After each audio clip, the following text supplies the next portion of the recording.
We all need to get paid, but when you're getting paid by your own company, sometimes it's really hard to find the best approach. When your business starts to generate some revenue, you can start paying yourself a salary or some portion of it to reward yourself.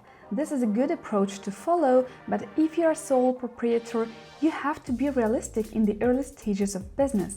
Another option is once you do a financial plan for your company, include a salary right at the beginning and see the pros and cons. Now, you might be thinking, pay myself first? I can barely afford to pay myself at all, not speaking about me being first. If that sounds like you, you're not alone. Many business owners struggle with this pay yourself first issue every day, and myself is not an exception here. Let's state the obvious, even business owners have to eat. You have likely started your business to be able to do what you love while earning some money from it. It takes some effort and some creative accounting as well, but paying yourself first is a major issue and it's critical for your business, and let's find out why.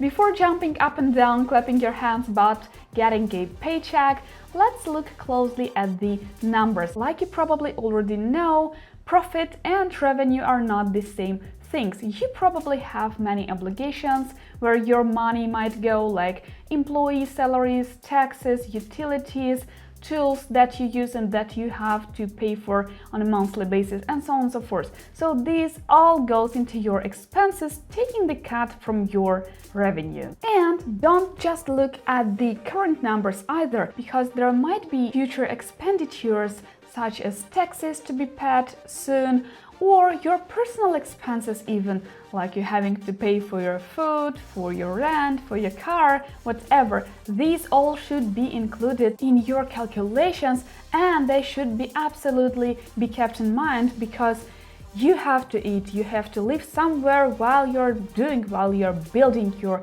business. Now, there are two approaches when understanding how to pay yourself a salary. The first one is taking the profits from your company account as soon as you need money. And you can understand that this is probably not the best approach to take, because you're not leaving yourself any safety fund to pay your employees, say, salaries, or to pay for any utilities that you might be using. And the worst thing of all is that you cannot analyze how much you're actually making, where you're going with that business, and whether it's actually profitable and worth pursuing.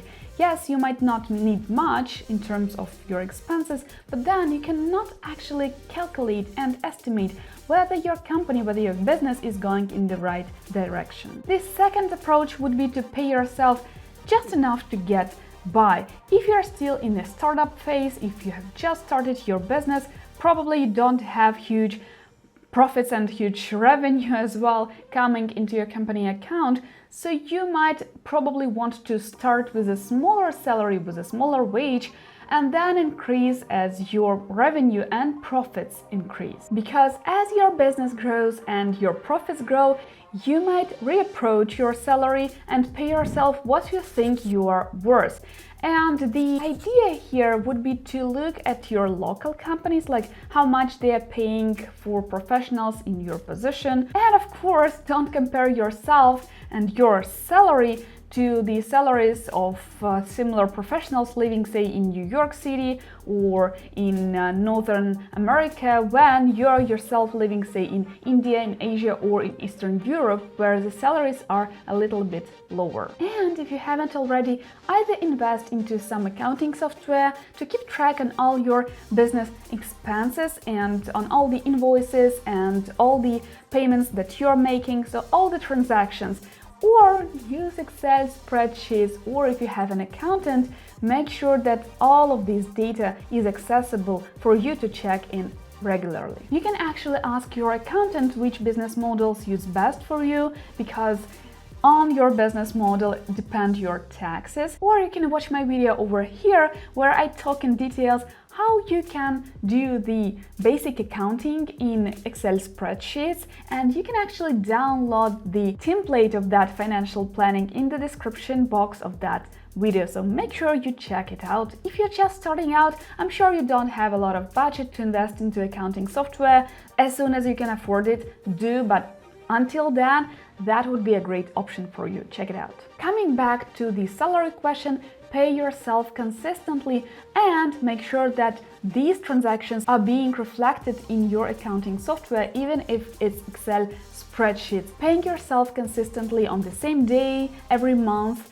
and that would look good for your taxes, and that would make you more disciplined as well. And of course, you should pay your employees, if you have any, again, consistently on the same day every month. Now, the amount you should pay yourself can be variable, and as a business owner, you have the freedom to decide how much you should pay yourself. And here, use your common sense, be reasonable. Of course, you should pay yourself the bare minimum to get by, but then again, it really depends on many factors, like are you a solo proprietor of your business, or do you have a co-founder whom you should take into account as well, and whose salary you should take into account as well. And besides, to raise your salary, you should discuss that with your co-founder, or to change your salaries, again, you should discuss with your co-founder. But if you're running your business solely, meaning that there is no other executive staff, you have the freedom to decide how much you pay yourself, and either raise your salary when the market is really good and when your profits are really good, like paying yourself a bonus, or pay yourself less when there are some downturns in the economic situation or whatever. Start paying yourself a salary as soon as possible. It's far too easy for entrepreneurs to forget that our time has value.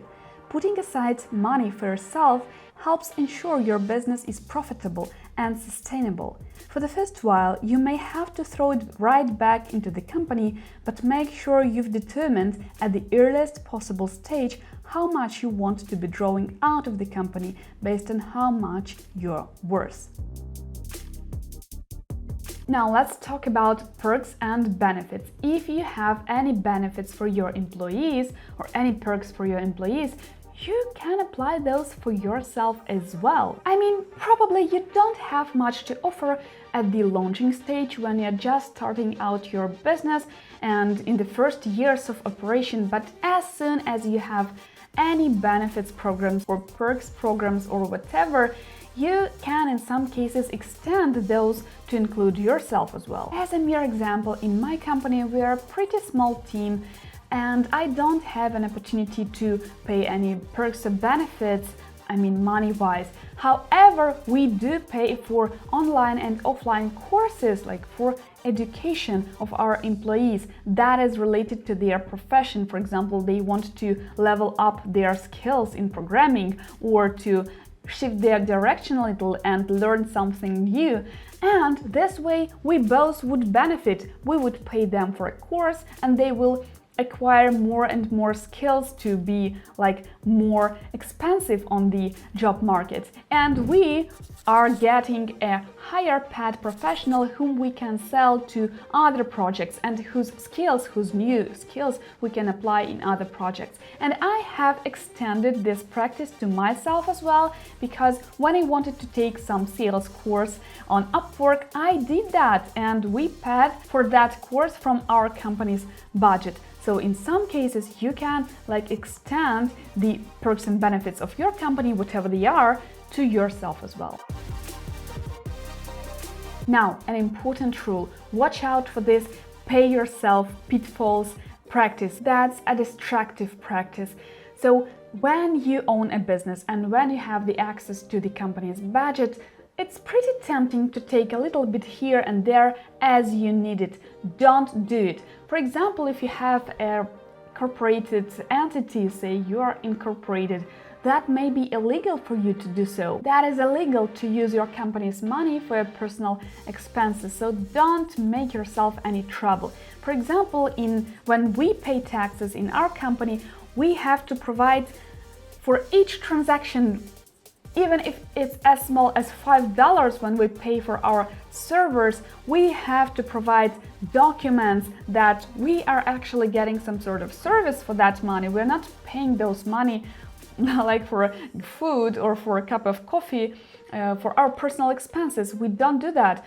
we have to provide documents that would confirm that that is being used for company's good. And even if you're a sole proprietor, where the tax doesn't really differentiate your personal expenses and your business expenses, it's still a good practice to differentiate that, to split your personal expenses and your personal budget from your business budget. Keep those expenses separate to avoid making costly mistake. Of course, what you do with your personal paycheck is entirely up to you.